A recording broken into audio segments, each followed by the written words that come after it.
Ladies and gentlemen, happy holidays. Welcome to our AMN Academy first live episode this December. And what a good way to start our Facebook Live session for this month. We are going to feature Miss Geraldyn, an IELTS passer from the Philippines. Of course, this is the time of the year when most people are thinking of holiday season, reunion, going back to the province to meet with other family members. But before we do that, it's first important for us to be motivated, for us to hear a story that will inspire you to become better than your best. And with us tonight is Miss Geraldine, based in the Philippines. Ladies and gentlemen, if you are new to our Facebook Live session, we would like to remind everyone this is the Facebook page of AMN Healthcare International. And for those of you who do not know, AMN Healthcare International is one of the most generous agencies for nurses worldwide. So if you are a nurse on a tight budget, nothing to worry because AMN is going to sponsor your English review and English examination. That is why we encourage you to message the Facebook page of AMN Healthcare International, or you can also visit their website. Now, what we need you to do is to tag as many friends as you can, particularly nurses who have plans of going overseas, so that even before the new year, they can jumpstart their application. Remember that for most people, they think that January is the start of the year. And that is correct. It's just that for the US fiscal year, things do not start in January, but things start in October, which means to say the fiscal year for the United States has already started. So there is no Christmas vacation in pursuing your American dream, especially because this is already the third month of the US fiscal calendar. Now, we have with us our IELTS passer, Miss Geraldine. Miss Geraldine, will you please greet our live viewers worldwide? Hi, good evening, everybody. Welcome to our FB Live for tonight. Thank you so much. Now, what I'm going to do is to share this link to various group chats and to our Facebook groups. And let's ask Miss Geraldine, when you prepared for your IELTS examination, obviously there are certain subtests you consider to be easier than the others. Let's talk about the subtest that you find the easiest of them all. And please tell us more about this subtest and how you prepared for that during the course of your preparation. Well, thank you, Sir Ervin. Among the four subtests for IELTS, initially I found that writing would be my easiest because I was a writer before. But then again, after trying out some test questions and practice exercises, I found out that it was really listening, which was the easiest subtest for me, primarily because it's obvious the answers are already in the listening audio material that would be played on the actual exam itself. Also, when it comes to the listening test, I find that there are easier the listening skills that are required for students and for us test takers to get a high score is easier to achieve. For example, in terms of the skills, it's easier for me to improve my listening comprehension skills and my vocabulary skills as compared to improving how I reason out compared to the skills that I will be needing in writing. So, as to how I was able to improve my scores in listening, basically, it was just a matter of being patient enough and being consistent and being true to my commitment to answering practice exercises. No, I was initially I started with a score of around 6.5 for listening for my first mock test, and I was really I felt down during that time because I felt like I was judged based on my ability. But then again, I found that there are so many materials that I can practice. And it was through establishing a practice schedule, a review schedule, and sticking to that schedule by which I was able to achieve my target score for listening. So there. Thank you so much for sharing your experience, Miss Geraldine. Guys, What she said is actually consistent with the grades of candidates worldwide.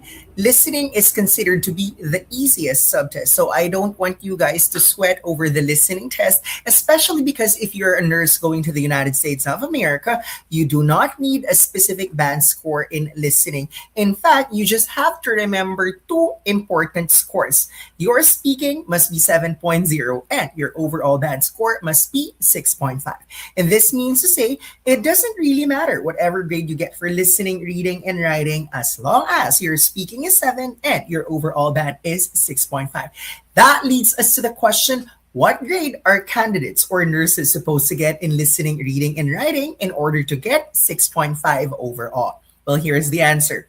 A 7 in speaking, 6 in listening, 6 in reading, 6 in writing will give you 6.25 average, right? But in IELTS, there is no such thing as 0.25 or 0.75. So that 6.25 will automatically be rounded up to 6.5. And having said that, if you get a 7 in speaking and 6.5 overall, you can go to the United States of America and fulfill that American dream.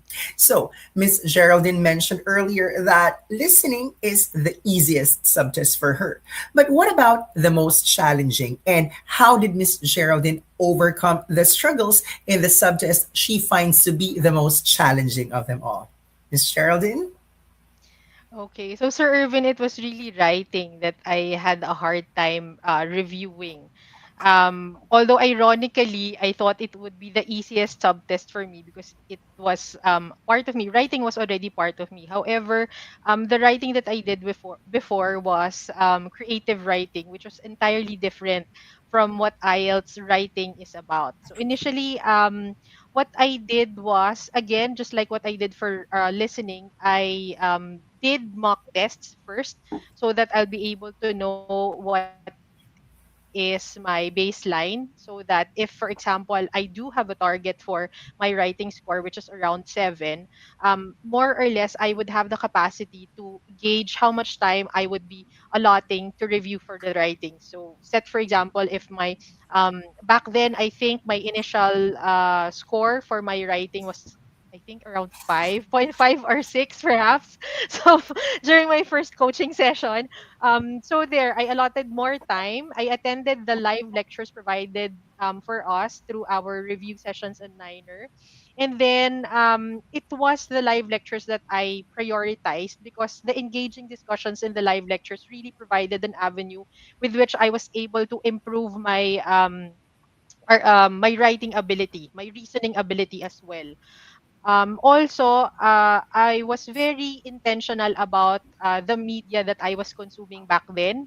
So, although I was into Korean novellas before, so I intended to consume and expose myself into more informational and educational materials because the reality when it comes to the topics covered in IELTS speaking and also in IELTS writing is that anything is the topic would be anything under the sun. So I really need to be reading more about globalization. I really need to be reading more about current events, perhaps, and exposing myself to other cultures as well, so that when it comes to the writing per se, I would be having a clearer understanding as to how I will be able to get the topics right. Also, just like what I did for listening, I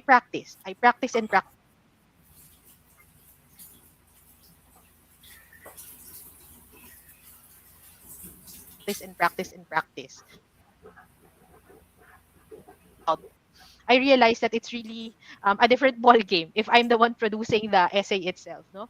And then also I made sure that every time I am able to produce an output, I always seek for feedback. And I am so happy that Nine was able to provide us with competent coaches who knows what they are talking about and who knows how to grade us. So it was a very objective practice session each time I had my coaching session. I was able to know my strengths, the topics that I am more confident about, and I was also able to know my weak points as well. So the strengths I am only reinforcing every time I'm doing another practice test for writing. And then as for my weak points, that is the time that I'm able to know with regards to the topic per se, or whether it's the type of essay question. So I was able to focus on those kinds of things. And also, another important thing that I considered, which helped me also when it comes to just having a very smooth flow when it comes to the actual test, was um, I really subjected myself to the pressure, because we all know that writing is a test with wherein we are subjected to time pressure. So whenever I am practicing, I really set a countdown timer for 60 minutes. And whatever I finish within the 60 minutes, I submit to my coaches. And I was very honest that it was only the best that I can. So if I was not able to finish, then it means that I will not be able to take the exam yet. So I need to practice more so that I'd be able to finish both tasks in the 60 minutes. So I think that's just practical for me to do that time pressure. Thank you so much, Miss Den. In fact, what you've noticed is her personal experience is actually consistent with the global statistics. Let's take a look at the average grade per subtest. Listening is considered to be the easiest subtest worldwide. The average IELTS candidate is able to get 7.1 in the listening test, followed by the speaking subtest at 6.8. After that, it's reading at 6.3. And writing is considered to be the Waterloo of IELTS candidates worldwide at 6.1. So, as mentioned earlier, Miss Geraldyn finds that listening is the easiest subtest consistent with the global data, and she considers writing to be the most challenging for her. And true enough, that's the specific subtest where people get the lowest grade of 6.1. But good news, ladies and gentlemen, US bound nurses do not need a specific grade in the writing subtest. In fact, even if you get 5.5, you can still work as a nurse in the United States as long as there is one subtest that is going to pull you up. Say, for instance, you got a 7 in speaking, 5.5 in listening, that 5.5 in writing, rather. That's fine as long as your reading is 6 and your writing is your listening is 6.5 and reading is 6. At the end of the day, you have to aim for 6.25 average so that it will be rounded up to 6.5. As I've repeatedly mentioned since the beginning of this Facebook Live session, speaking is considered the most important subtest for nurses going to America. And if my memory serves me right, Miss Geraldine here got 8.0 in IELTS speaking. Is that correct, Miss Geraldine? 8.0 in Yes. IELTS speaking? Yes, sir, I did. Okay, so please share your tips, your effective test taking strategies to our dear nurses who are still unsure whether to take the examination, feeling if they feel that they need more preparation for the speaking subtest. Well, as for the speaking sub test, since it is a productive test, meaning you have to really practice your speaking skills. During the time that I was preparing for the exam, the IELTS exam, I really spoke in English. I talked to my husband in English. I bought fruits from the fruit vendor in English. I order food in English. So I really made it a point that I read English materials. I answer English questions in English as well. I spoke verbally. And I also tried to record myself. So apart from also the other test taking strategies that I did for writing, which was to read materials, to expose materials to the different topics, I find that recording myself as I answer the questions was really helpful, because it helped as I train my mind to have a very clear trail of thought, so that whenever I'm speaking, I am conveying my message very clearly, and I am able to navigate through my thoughts, even if in my heart I was already feeling nervous during the time of the exam. So practice really is something that I will never get tired of saying. Practice does I mean, practice really helps improve. My goal though is to have a 9.0, but I was not able to get it. But 8.0 is not really something bad at all. So I really also searched for people who will be able to speak with me using the English language. I would like to say that I was lucky enough that my husband was engaging also in my conversations, or whenever I was asking questions to him, he's also answering in English, and it was kind of a challenge for me. So if ever you guys are have friends who will be also taking the exam, try to encourage them to form probably a group wherein you guys can ask each other questions, so that you can also provide criticism, constructive criticism, so that you can help each other out. I remember back then, we did start a small group. Our batchmates during the review and we were meeting online on Zoom. So we were creating 1 hour meetings wherein each of us will be asking speaking questions, because the speaking questions are easily found online. So it was just like a very smooth sailing review for all of us, and the feedback that we received from each other was something that really helped us along the way. So there's Feedback is really important, and that's the reason why AMN Healthcare International sends their nurses to 9.09er English. I mean, come on, there are so many materials on the internet. It's just that these materials cannot evaluate the performance of the candidate. So, Miss Geraldyn earlier mentioned the role of her husband in making sure that they practice regularly, and not just her husband, but also her fellow reviewees on Niner. They talk to each other on Zoom, and then they give constructive criticism and feedback to fellow reviewees. But more than that, 9.09er has expert coaches speaking and writing. And this is our coaches have not just taken the examination, they've aced the examination as well. And this is the good part when you avail the scholarship of AMN Healthcare International. All the nurses are entitled to daily one-on-one coaching in speaking or writing, and that's from Monday to Sunday, except guys on holidays. So this is also to inform you as early as now.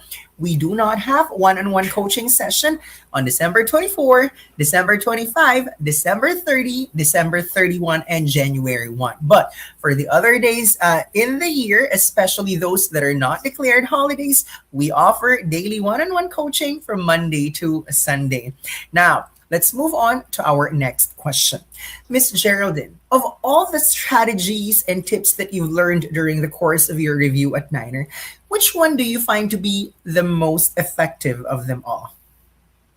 Well, I think, sir, that would have to be the structure that was taught to us for the writing subtest. Because initially, I mentioned that I got, I think, a 5.5 for my first coaching session for writing, because I was really talking about a lot of things.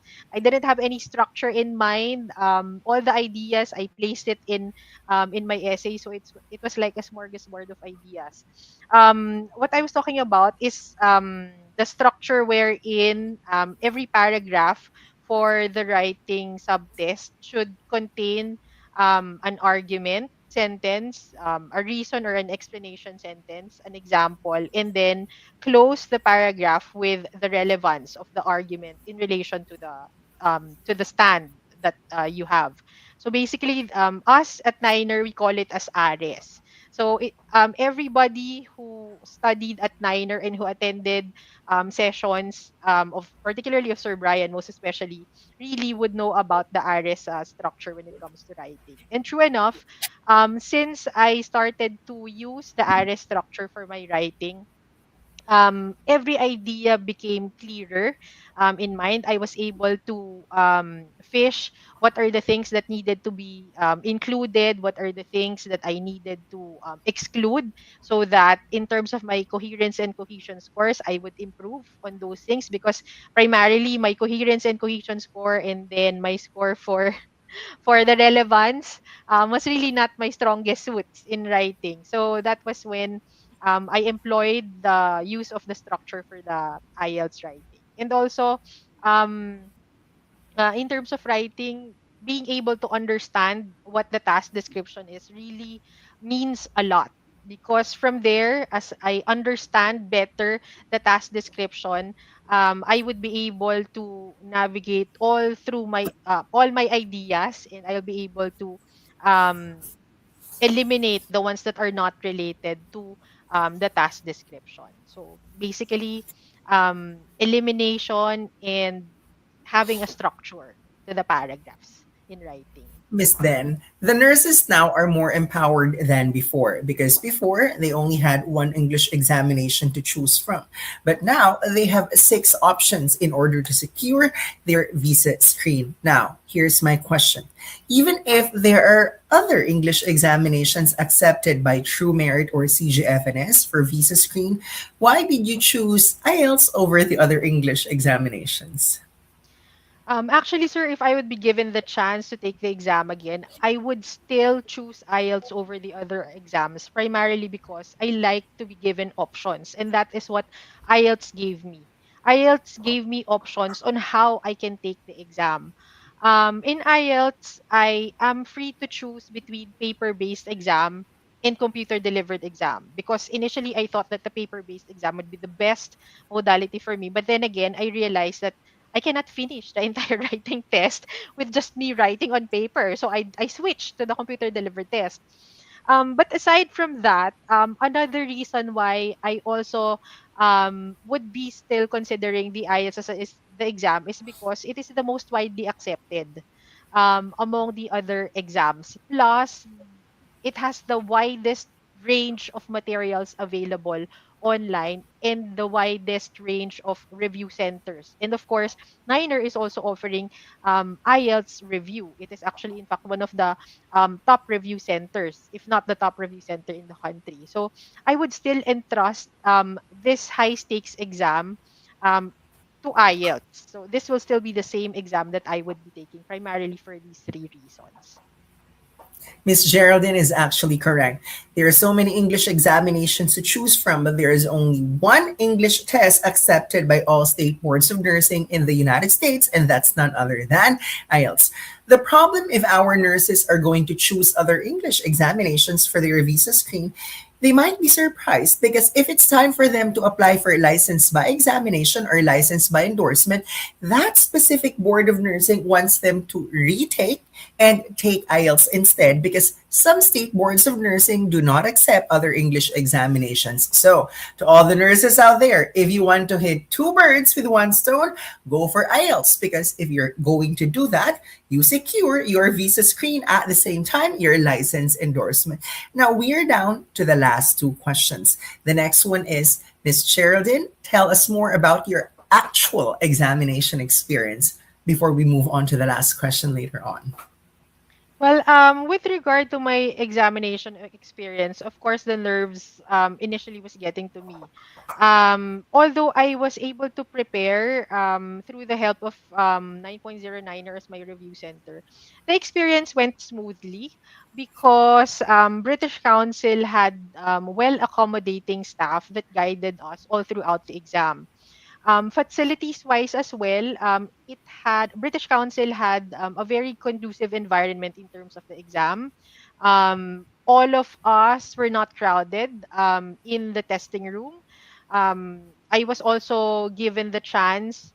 We were also given the chance to review and be able to familiarize ourselves with the exam itself, because we took the computer delivered exam. There were videos that were played before the actual exam itself, so that we will be able to familiarize ourselves with the features and the functionalities that we have for the computer delivered exam. Um, in terms of the other facilities also, yes, it was cold.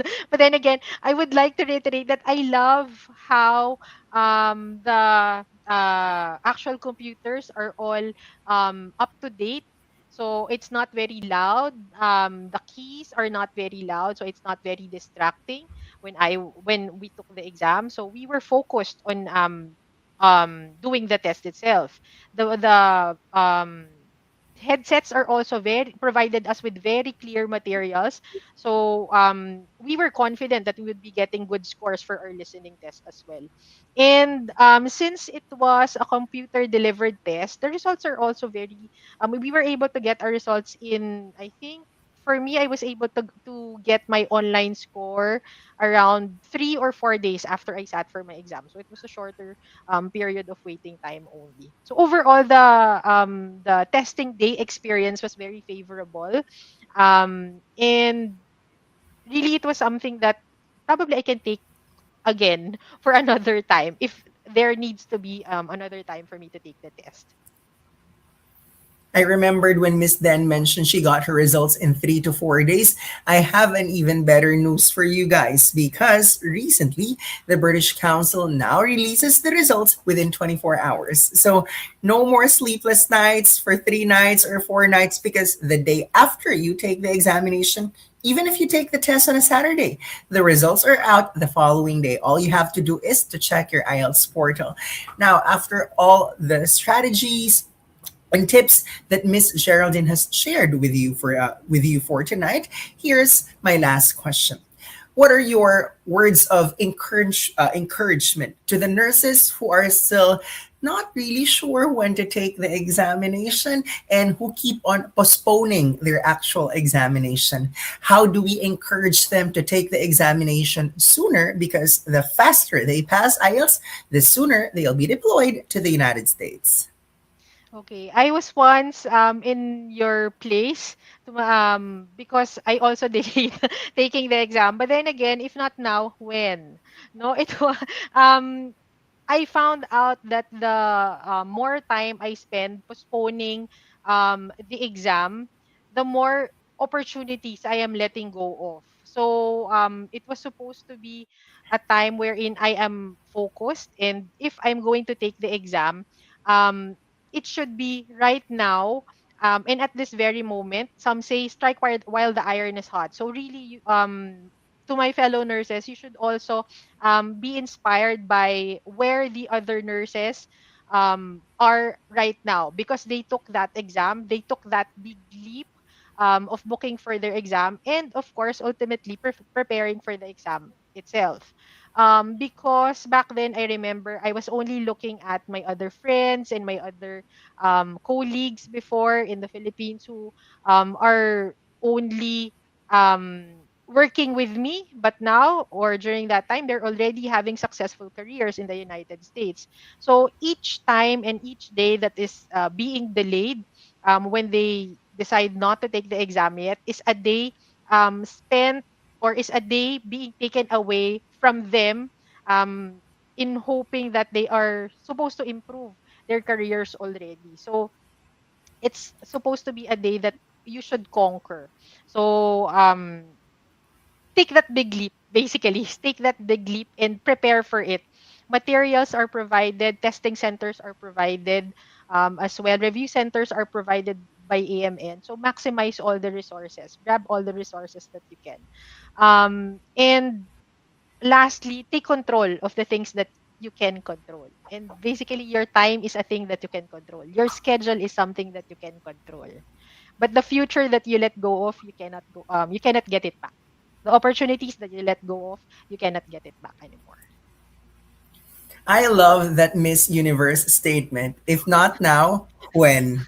In fact, that is applicable not just in your IELTS, but life in general. It's important that you take control, seize the moment, make sure to take the examination sooner. Do not wait for next year because, as I've mentioned, the US fiscal year does not start in January. In fact, the fiscal year has already started in October. So if there are still available slots for IELTS examination in your country this December, why not take it this year so that you enter the new year with renewed inspiration, renewed vigor to pursue your American dream. We would like to thank Miss Geraldine for being so generous tonight. In fact, she was all out in giving information from the nitty gritty details of her preparation to the actual examination. So I hope that our nurses worldwide are equally inspired and motivated by the story of Miss Geraldine here, and hoping that it's your turn next time. Guys, do not forget AMN Academy every Monday, first and third Monday of the month. It's the turn of 9.09er English 2. Do two things: conduct free lectures on IELTS, and number two, feature an IELTS passer every month. So that's every first and third Monday of the month at 9 p.m. Philippine time. But don't forget that AMN has a second show every week. That's every Friday, onwards and upwards show. We wish everyone worldwide happy holidays, and we look forward to our next Facebook Live session in 2026, first Monday of the year. Our topic: what's new with IELTS in 2026 and how to pass IELTS in 2026. So that's going to be an interesting lecture come January 5 at 9 p.m. Once again, thank you, Miss Geraldyn. Thank you, Miss Malanas. And thank you to everyone who attended our Facebook Live session for this night. We hope to see you next time in our next AMN Academy live series. Thank you and good night. Bye bye.